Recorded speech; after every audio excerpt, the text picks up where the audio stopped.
హారతి సరే అమ్మా, ముందు త్వరగా రెడీ అవ్వు, కాసేపట్లో గెస్టులు కూడా వచ్చేస్తారు. పల్లవి, నీకోసం కొత్త శారీ తెప్పించానమ్మా. పైన నీ రూంలో పెట్టాను, అది కట్టుకో. సరే బామ్మగారు. వదిన సంగతి సరే, ఇంకా మన సార్ బయటికి రాలేదేంటి? ఏంట్రా, వాడు ఇంకా లేవలేదా? ఇంకా లేవకపోవడం ఏంట్రా? ఈవేళ రిసెప్షన్ పెట్టుకుని నేను పిలుచుకొస్తాను. నానమ్మ, నువ్వు ఆగు, నేనున్నాను కదా. వాడు లేవకపోతే రెడీ చేసుకొని తీసుకొస్తా.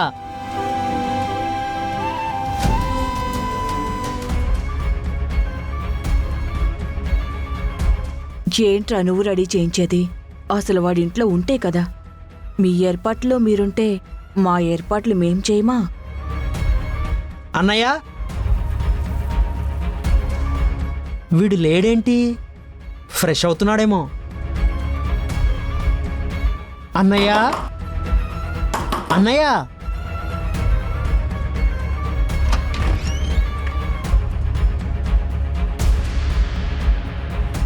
వీడేంటి రూమ్లో లేడు? అన్నయ్య,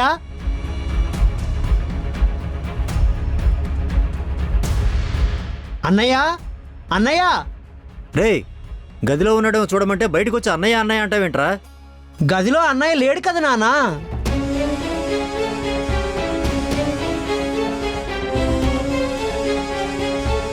లేకపోవడం ఏంట్రా? ఎక్కడికి వెళ్ళినట్టు? అక్షిత, మా అన్నయ్య ఎక్కడా? ఇది మరీ బాగుంది. నన్ను అడిగితే నాకేం తెలుస్తుంది? రేయ్, ఒకసారి వాడికి ఫోన్ చేయి.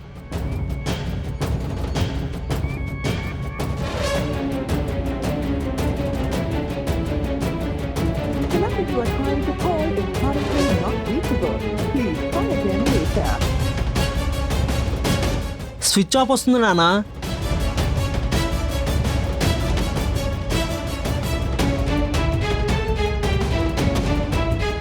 ఏమైంది సుమా? పెద్దోడేడి? నన్నేమైనా వాడికి కాపలా పెట్టారా? ఏడని నన్ను అడుగుతున్నారు. ఇదిగో, తిక్క తిక్క మాటలు మాట్లాడుకో. ఇవాళ రిసెప్షన్ పెట్టుకుని ఎక్కడికి వెళ్ళినట్టు? మీ ఇష్టం వచ్చినట్టు మీరు రిసెప్షన్ ఏర్పాట్లు పెట్టుకున్నారు. వాడికి ఇష్టం లేదు కాబట్టి వాడు వెళ్ళిపోయినట్టున్నాడు.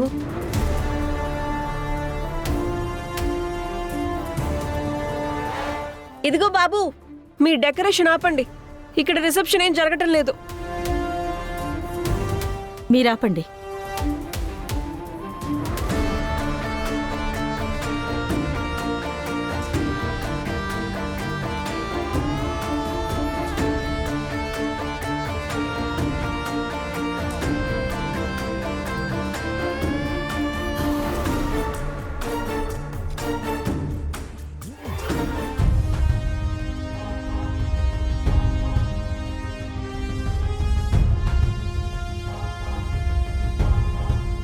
సింపుల్ గా చరణ్ ఇంట్లో నుంచి వెళ్ళిపోమని చెప్పి జరగబోయే ఫంక్షన్ ని భలే ఆపేశారంటీ.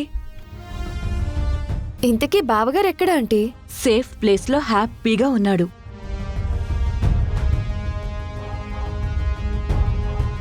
చరణ్ ఫోన్ స్విచ్ ఆఫ్ అన్నారు కదా. ఆల్టర్నేట్ నెంబర్ నా దగ్గర ఉంది కదా.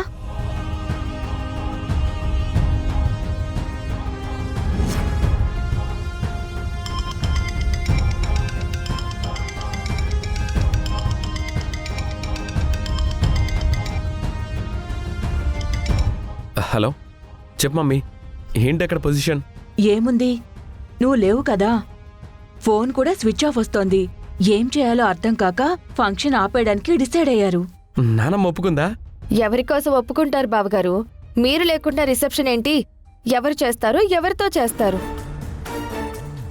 చరణ్, నువ్వు మాత్రం ఆంటీ చెప్పే వరకు అసలు ఇక్కడికి రాకు. నేనెందుకు వస్తాను? ఓకే నాన్నా, అక్కడే ఉండు.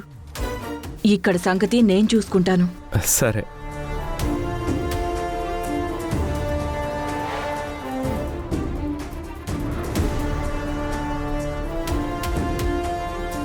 పల్లవికి చరణ్కి రిసెప్షన్ అని బంధువులందరికీ చెప్పుకున్నాం.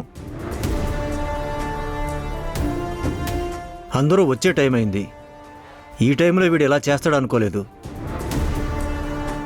బామ్మగారు, రిసెప్షన్ క్యాన్సిల్ అయిందని చుట్టాలకు కబుర్ చేయండి. వాళ్ళిక్కడి వరకు వచ్చిన తర్వాత ఆ మాట చెప్పడం ఎందుకు? అదే మంచిది. అందుకే అంటారు, పిల్లల ఇష్టాయిష్టాలు తెలుసుకుని దేనికైనా ఏర్పాట్లు చేస్తే బావుంటుంది అని.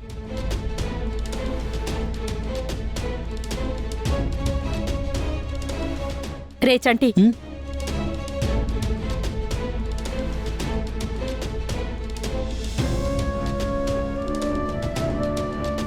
అలాగే లాయర్ గారికి ఫోన్ చేసి నేను చెప్పినట్టు డాక్యుమెంట్స్ రెడీ చేసుకుని తీసుకుని రమ్మని చెప్పు. అలాగే రిజిస్ట్రార్ గారిని కూడా వెంటనే రమ్మనని చెప్పు.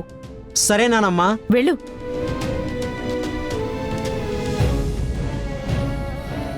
లాయరు రిజిస్టార్తో ఏం పని అత్తయ్యా? చెప్తాను.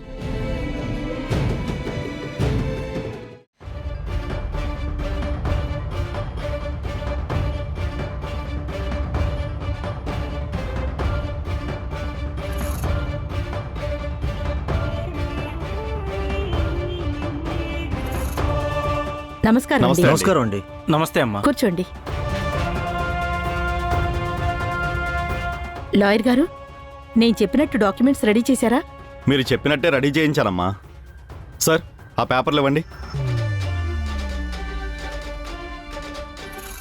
అమ్మా, అయితే మీ ఆస్తి మొత్తాన్ని మీ పెద్ద మనవడు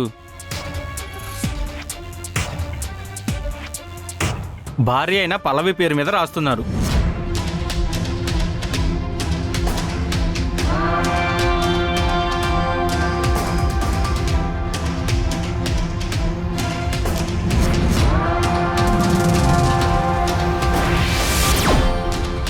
అంతే కదా? అంతేనండి. అమ్మా, అంటే ఆస్తి మొత్తం పల్లవి పేరు మీద రాయిస్తున్నావా? ఏరా, నీకేమైనా అభ్యంతరమా? నాకేం అభ్యంతరం అమ్మా. నాకు అభ్యంతరం ఉందండి. మన ఆస్తి పోయి పోయి దీనికి రాయడం ఏంటి? మన ఆస్తి కాదే, ఇది నా ఆస్తి. అయితే మాత్రం మీ ఆస్తి అయితే మీ కొడుకు ఇచ్చుకోవాలి, లేదంటే మీ మనవళ్ళకి ఇచ్చుకోవాలి. అంతేగాని ఈ పల్లవి ఎవరని మీ ఆస్తి అంతా ఇవ్వడానికి? పల్లవి ఈ ఇంటి కోడలు. అలా అయితే నేను ఈ ఇంటి కోడల్నే, నా పేరుని రాయొచ్చు కదా. ఆ, నీ ఒళ్ళే నువ్వు మోసుకోలేవు. ఆస్తి బరువంతా నీ మీద పెడితే నువ్వు మొయ్యలేవని చెప్పి నీ పేరు రాయట్లేదులే. అత్తయ్య, ఇది కరెక్ట్ కాదు. అడిగితే మాతో వితండవాదం చేస్తున్నారు కానీ ఆస్తి పల్లవి పేరు మీద రాయడానికి నేను ఒప్పుకోను. మనమెవరు సుమా ఒప్పుకోపోవడానికి? ఏం మాట్లాడుతున్నారండి? మనమెవరు అంటారేంటి? ఒసేయ్, నువ్వు నా కొడుకు మీద అరిచి వాడిని భయపట్టగలవేమో కానీ ఎంత అరిచినా నేనైతే నీకు భయపడను.